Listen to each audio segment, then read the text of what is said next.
New York City is experiencing a major housing shortage, and according to official statistics, roughly 26,000 rent-stabilized apartments sit vacant. That's because New York law makes many units unprofitable to rent. Today, we're talking about IJ's new federal challenge focused on vacant units, not occupied apartments, and what it could mean for property rights and renters. I'm Kim Norberg of the Institute for Justice, joined by co-host Keith Neely and IJ attorneys Suranjan Sen and Will Aronin. This is Beyond the Brief.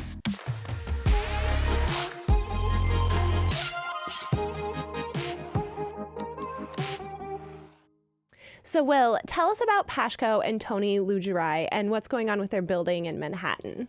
Yeah, so Pashco and Tony they're awesome. They are brothers who have worked their way up from the absolute entry level to now owning a few buildings in New York City.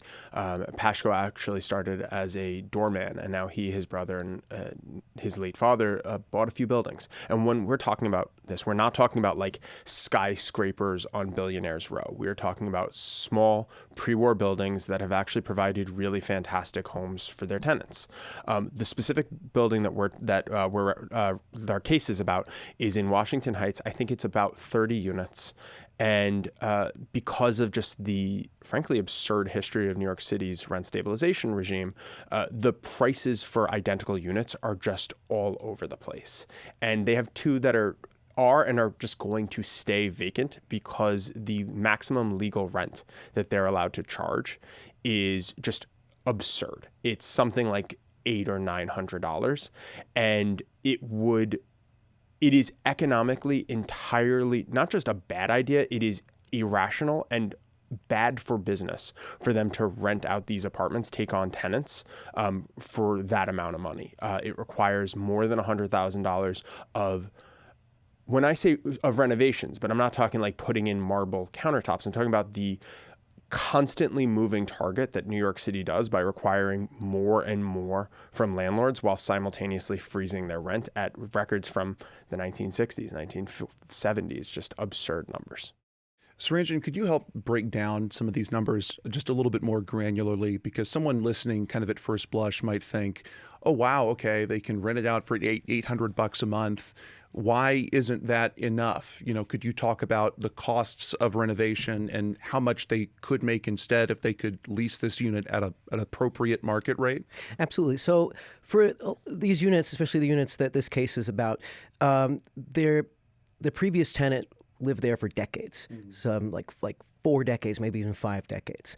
During that time period, New York has passed various regulations that require that landlords do certain like renovation, structural renovation, stuff like lead abatement, which can sometimes require replacing not only the paint but the walls themselves, the drywall, the interior, the beams, and otherwise New York requires landlords to perform a lot of renovations during vacancies. And the reason for that is because it would be too disruptive to require it for existing, for occupied apartments, because the tenant would have to leave for 6 months, a year, and you'd be kicking all these people out in the street. And so the system's designed so that landlords have to do necessary renovations between tenants in order to get the apartment back up to code.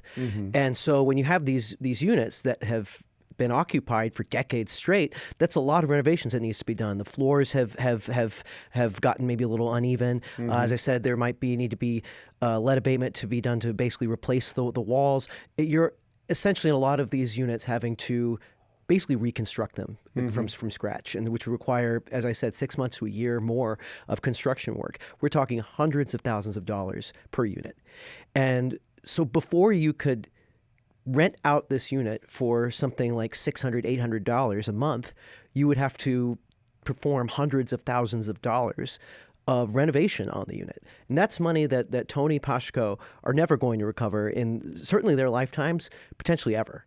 And it's because of that it's not that they don't. Yeah, more money is good to have. Sure. I mean, if they could earn any more money from it, I'm sure they would. But the problem is that you'd have to incur so much upfront expenses that it just makes it not economically viable to rent out the unit. And when you're talking about hundreds of thousands of dollars in renovations, even if you have a perfect tenant who pays on time and never causes issues, you're talking about leasing this unit out to them for over a decade, multiple decades, just to break even on the cost that they would have to incur to bring the unit up to rentable code according to New York law. Is that the kind of crux of the issue? Yeah, basically. And it's for this reason that tens of thousands of units in New York right now are sitting vacant. The Census Bureau estimated that it was at least 26,000. Some estimates go up as much as 100,000 or more. Wow. This is not. These are people who, if they could be earning money renting out these units, they would be doing so. Right now, these units aren't helping anybody. Not the landlord, not any tenant, not anybody in New York City. How does rent stabilization work in New York City? Because people hear that and maybe they think like rent control, which is kind of a different thing. Can you talk a little bit about like what even is this program? How does rent stabilization work? It doesn't. Well, so how is it supposed to work then? Okay, so the way it's supposed to work is that rent stabilization is supposed to, stabilize rents to where it's the idea is that it protects tenants from wild swings in the market. Mm-hmm. That you start leasing an apartment, and that the idea being that you shouldn't year after year decide, like, just because there's been some major thing in the news, I don't know, that somehow you now have to you get hiked with like a 20% increase on your rent, and the idea that people want to keep have stability for communities. They don't want to have to see total people just everybody's kicked out in the street and have some sort of continuity within the community. But where stabilization is practiced pretty much everywhere other than New York, New Jersey is also bad, but even in California, they're better about this. It allows the rent to reset on vacancies. Mm-hmm. The idea being that it stabilizes the rent of an existing tenant, but that it doesn't permanently depress the value of any given unit. Mm-hmm. And New York's also worked more or less like that until very recently, until 2019. New York state law amended this whole regime to where it prevents now what are called vacancy increases. So it used to be for decades that whenever you would have a vacancy in an apartment, you would then be able to enter into a new lease with an unrelated tenant for substantially higher, if not market rate, than the last tenant was paying. But since 2019 now, there's no more vacancy increases, which means that you'll have a unit that just the tenant passed away, the tenant moved away, retired, moved to Florida, and as often happens in these apartments, and now you just have a unit that's sitting here capped at whatever the last tenant happened to be paying, which is just completely arbitrary. So let me, if I can show you how this works in practice with Pashco and Tony's building, you'll have two units that are completely the same, mirrored floor plan, literally one floor above the other, like unit 3A versus 4A, and one unit will be capped at like $6,000 a month, which is well above market, meaning that it's effectively and no one's paying it. Nobody's paying $6,000. The current tenant's paying market of, I think, something like $3,200. And then the unit below, exact same floor plan, exact same everything, will be capped at $800 a month. So the 6,000 something one is because that upstairs unit or whatever has gone vacant more often. That's right. You have these wildly disparate rental caps on apartments that is based not on the apartment's location, not on any characteristic of the apartment, not about any characteristic of the tenant and the tenant's ability to pay, but solely based on the particular rental history of the apartment. You'll have that one unit, as you said, which had lots of turnover in past years when you were allowed to reset above market. And then you'll have the other unit, which, as I said, had maybe been occupied for 4 or 5 decades straight. And because of that, they're just capped at completely arbitrary levels.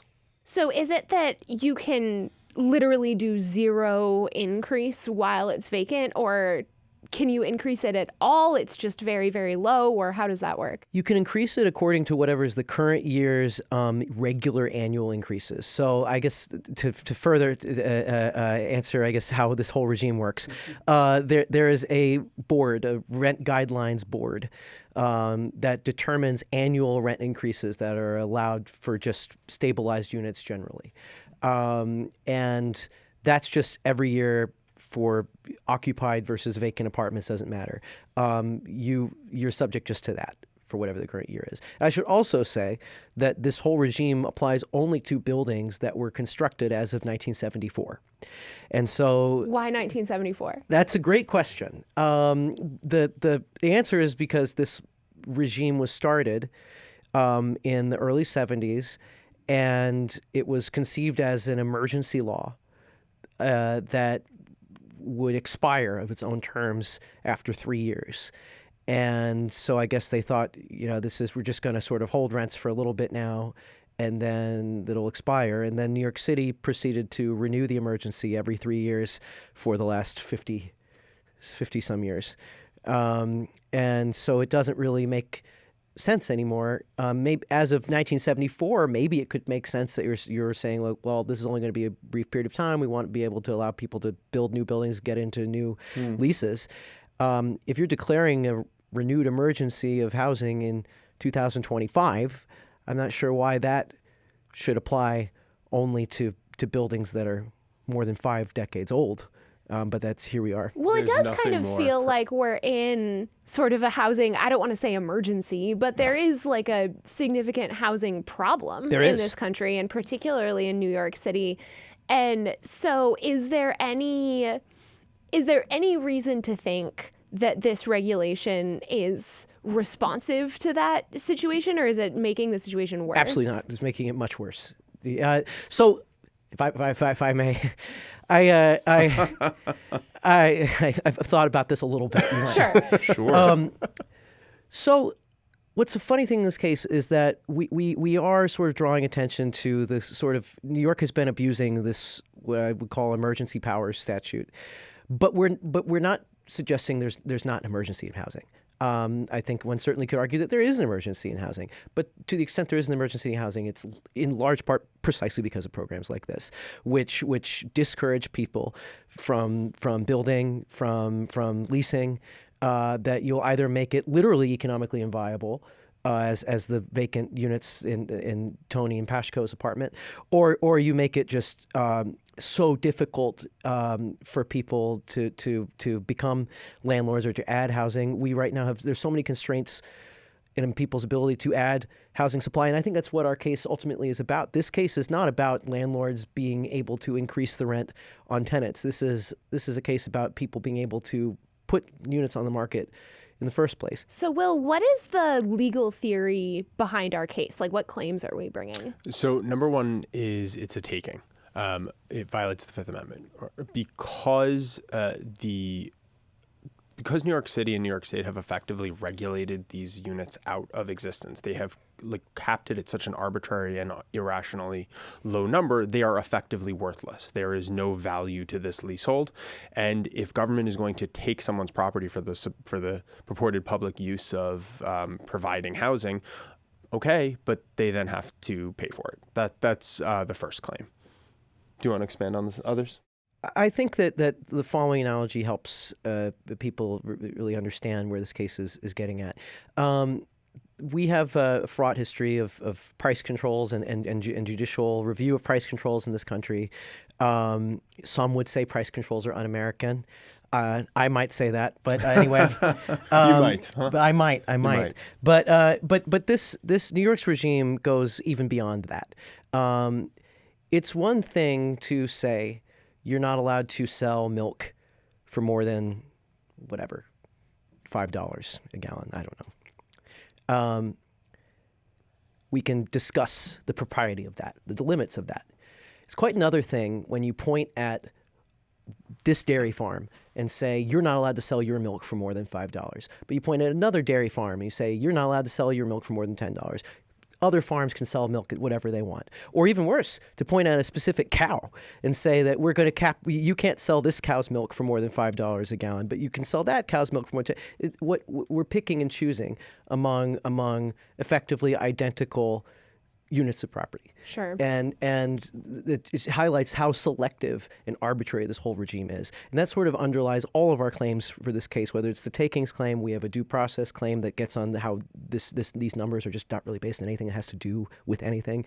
We have an equal protection claim, which gets to what I was talking about earlier, that the arbitrary distinction between buildings that are 50 or more years old versus buildings that are less than 50 years old. What's the point of this? And whichever way you slice it, I think we're getting at just how this regime is just so selective, and for not really any good reason. And you know, the interesting thing about it to me is that it appears selective in a way, in part because there are so many different layered regulations here that are themselves kind of irrational or arbitrary. We talked a little bit about the 1974 rent stabilization. We've talked now about this 2019 order that's been thrown on top of it and that has now thrown everything into a little bit of chaos. It's just one haphazard regulation piled on top of another. And the end result, as you say, Suranjan, is just, you know, arbitrary and capricious application everywhere. Yeah,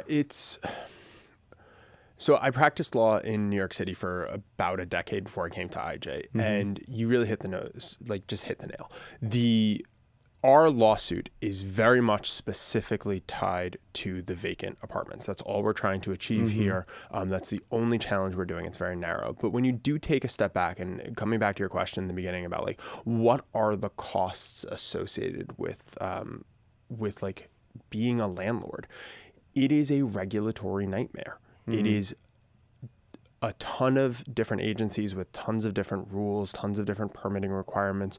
Suranjan was talking about just the costs of these repairs. The guidelines are constantly changing, and if you have a difficult tenant, the city and HPD can start to fine landlords for really, honestly, ticky-tacky things. I've seen it on both sides, and just fine people out of existence. There is a lot of red tape. I know this is very surprising to our viewers that there is a lot of red tape about being a landlord in New York City. It's really unexpected.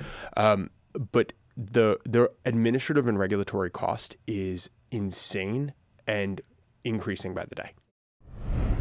Did you know IJ represents ordinary people, free of charge, as they fight back against government abuse? If you're looking for a rewarding way to support our work, consider becoming a member of our merry band of monthly donors and stand shoulder to shoulder with IJ's clients every month of the year. Monthly donations are convenient and cost efficient, meaning more of your money goes directly to our fight for freedom and justice. Sign up to donate today at ij.org/monthly. You mentioned that our, kind of core argument here is a takings one. This isn't the only takings case that IJ has, and we have actually a bunch of different kind of flavors of takings issues that come up in our different cases. Can you talk about some of those and how this is maybe related, maybe a bit different from that? So I think this one is definitely, this one feels like a classic taking to me. Let's just kind of put it in the simplest terms.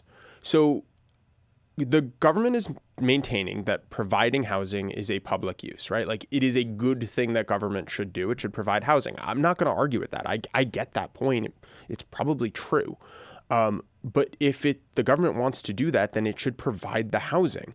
And if it's mandating that private companies or private individuals do that and reducing the value of these apartments, then that's a taking. You are taking the value of the apartment in order to provide a government service. Guess who should pay for that? It's the government. It's not private and individual. It's almost like a classic idea of a taking.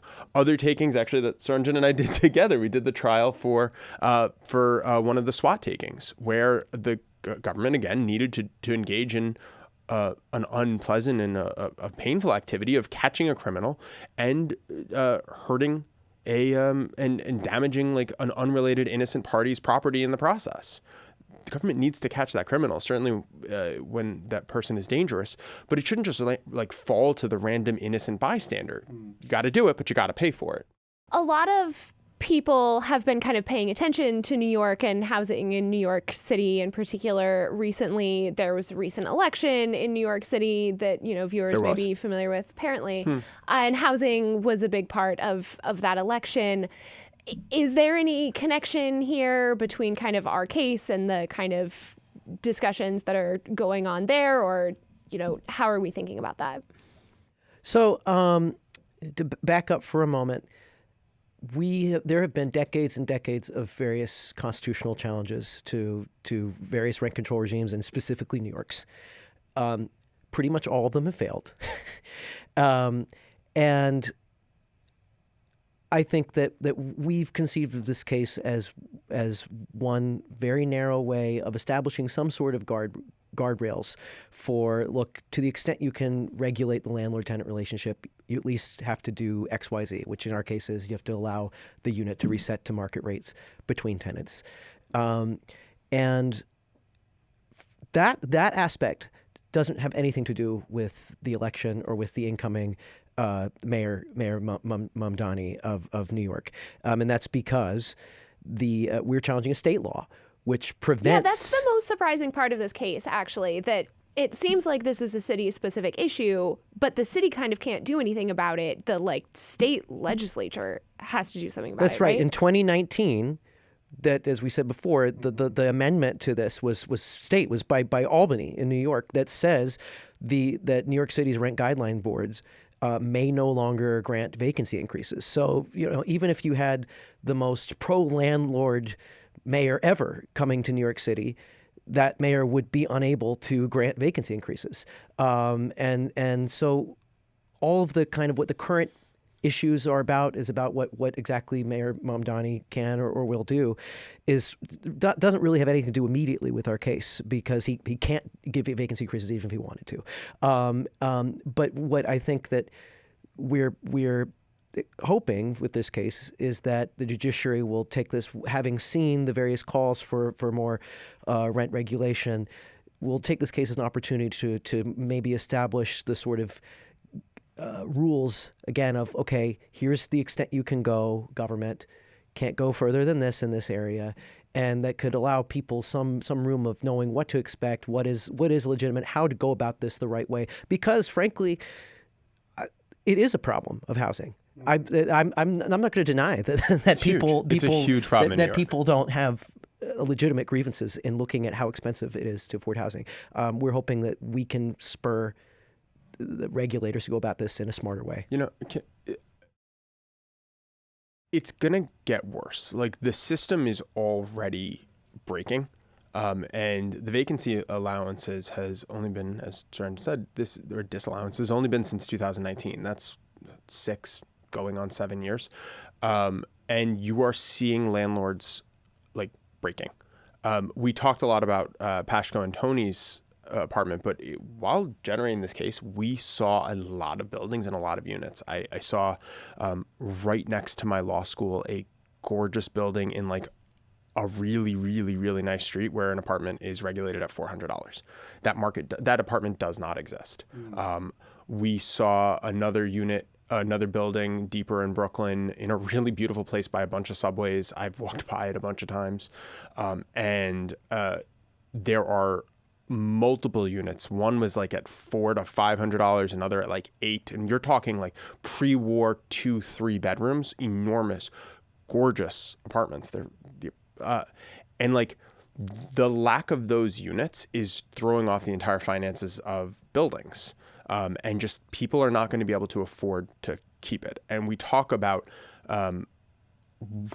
if someone can't keep the building, they're going to end up having to sell. They're going to lose money. They're going to sell to institutional investors. Things are not going to get better. Suranjan was talking about how the estimates are on the low end 20 to 30,000, at the high end 100,000. If you take it at the low end, 20 to 30,000, that's a year of development in New York City. And I am a New Yorker. I've never gotten over it, even when I moved. I know that shocks everyone here. But we have a huge housing crisis. And just because something sounds I joked earlier that stabilization doesn't work. Things might sound like a good idea, but like these units have been deleted. The government has made them useless. They've hurt landlords. And honestly, more importantly, they are hurting all of the people who can't find apartments. And it is just going to get worse and worse and worse. And eventually it's going to break. And it's causing the rents of the remaining units to be higher than Sure, they otherwise yeah, would be. scarcity. I should also say, too, jumping off that it's also particularly bad for small landlords. In addition to Tony and Pashco, we're also representing the small property owners of New York, which is an advocacy trade organization that's limited to people who only own like a couple buildings or fewer. And this is particularly hurting them. Like Will said, what you have to do if you're facing this loss is you eventually have to sell it, and you'll sell it to a large institutional investor, because people like Tony, Pashco, or other clients, they have a few buildings, they're just a mom and pop organization. They can't deal with having decades of losses on a building. Why would anyone buy that building? Like if Tony and Pashco are, worst case scenario, forced to sell and whatnot, like the caps kind of travel with the unit, That's right. not with the landlord. And so is it a situation of just like all of these buildings 10 years from now are bulldozed and replaced with something else? Like how does the rent for those work? It's depressed the value of the building. But even you asked why someone would buy it. Imagine very large institutional investors. They can afford to warehouse them. Yeah. And at some point, like when the system completely breaks, then presumably someone has to do something They'll to just fix sit it. on And vacant buildings for however long. But that's not what Pashco and Tony are doing. That's not what Spony is doing. That's not what the other our other clients and the other people that we interviewed and met and toured their buildings of. Like, that's not what they're doing. They are in a position where they can't afford to rent out the apartment, which means that people living there literally cannot get housing. The road to hell is paved in good intentions. Like, I understand why people support rent stabilization in the abstract. I really do. But it doesn't mean that it's being done in an intelligent way. And it's not just like, there's negative consequences. People in the city don't have homes. This really, this is screwing up the market. So in terms of a real world impact here, victory in this case means 30,000, 40,000 more units on the New York market, which means 40,000 more families who have homes, thousands of others who are paying less because you have more units on the market. That's what we're talking about? And we're talking about keeping the system from unraveling further. As Will was saying before, we've had this current system only since 2019. That number of vacant units is just going to go up and up every day as there's another unit becomes vacant. And it's not just that Tony and Pashco can't afford it themselves. No, it's it's economically inviable. Nobody's going to come in. Nobody's going to throw money into something that they know ahead of time they're not going to be able to recover. And so it's if we were to win our case, if you like your rent stabilized apartment, you can keep your rent stabilized apartment. We mean it. Right. But this has nothing to do with government's ability to limit increases on existing tenants. It's only about us saying that once there's no tenant to protect, that you have to allow these owners to enter into a mutually agreeable lease terms of price with a new tenant. Right. And then once you do that, then you can limit the ability to increase rent on that existing tenant. And Keith, I want to answer the other part of your question too. Yeah, if we win, 30, 40, 50, 100,000 units just will come on the market in the years. And units that would otherwise remain vacant as people move to Florida, pass away, they will also come on the unit. This doesn't just keep the system from getting worse. It makes it better. Yeah. To sort of wrap up, we've been talking about these, tens of thousands of vacant units in New York City. And obviously that's a huge deal. And that, makes a big difference to a lot of people. But it doesn't explain the housing situation in so many other cities across the country. Because to your point, New York is sort of, the worst offender of this, right? Baby, build. Right. So what are the other things that are restricting the supply of housing? And what is IJ doing about that kind of in a big picture way? zoning, building requirements, lot sizes, missing middle in this area, height restrictions, just going to a local city council and having to beg permission. It is a constant problem. It's also, I don't want to talk about politics, a bipartisan problem. This is basically what the book Abundance was all about, stopping the government from stopping people from building property. And IJ is absolutely involved in that. We have cases about irrational zoning restrictions. I have some of them myself. We have a zoning justice project. We have tiny homes. We have single family homes. Just government, stopping people from building more housing. The amount of housing we need in this country is insane. Focus on the supply, not the demand. Yeah. So as Will said, there's IJ. We've been challenging a lot of what I'd call exclusionary zoning type stuff where it's designed either to keep out people who otherwise would be able to afford to live in the area if we could build more, or whether it's designed to artificially inflate the cost of homes. For better or worse, and this is part of what makes it, unfortunately, a bipartisan problem, is that there are many, many people in this country who, understandably, I get it, their home is their most valuable investment, the resource. They go to the voting booth, and especially for local elections, their number one priority is whatever increases the value of my home. Unfortunately, a way of increasing the value of one's home is by restricting the supply of homes, and by making the value of my existing home much higher than it otherwise would be if we allowed other people to rent. That's another way of saying we're going to increase, we're deliberately increasing housing costs. And so we've, across the whole country, is all these jurisdictions are deliberately artificially increasing housing costs as a favor for people who happen to already have homes, who already own homes, who already live in homes, and it keeps out people who would otherwise live in new homes. There's not only exclusionary housing, but also another way that IJ's been challenging it is these various development exactions, where people will say, "Oh, we're going to let you build, but only if you decide to, pay like a lifetime's worth of taxes first," or something like that. And all of these have the bottom line of, I think the vast majority of the country's residential land is single family zoned. And I mean, what is single family zoning but just saying, oh, we've decided that you one house is enough for your parcel for no good reason. It's these kinds of things. Well, I think that's a great way to wrap up of just the theme of all of this is just let people have more options, which, really applies to the housing market as it does to kind of everything else IJ works on. So thanks so much, guys, for coming in and talking with us today. Thanks so much for having us. And thank you to you for watching. If you'd like to get more of these videos, you can like and subscribe to our channel. And if you'd like to support this case and our other work, you can join us with just $5 a month at ij.org/monthly. Thanks so much. Thanks again for watching. Make sure to like, subscribe, and tune in for more videos.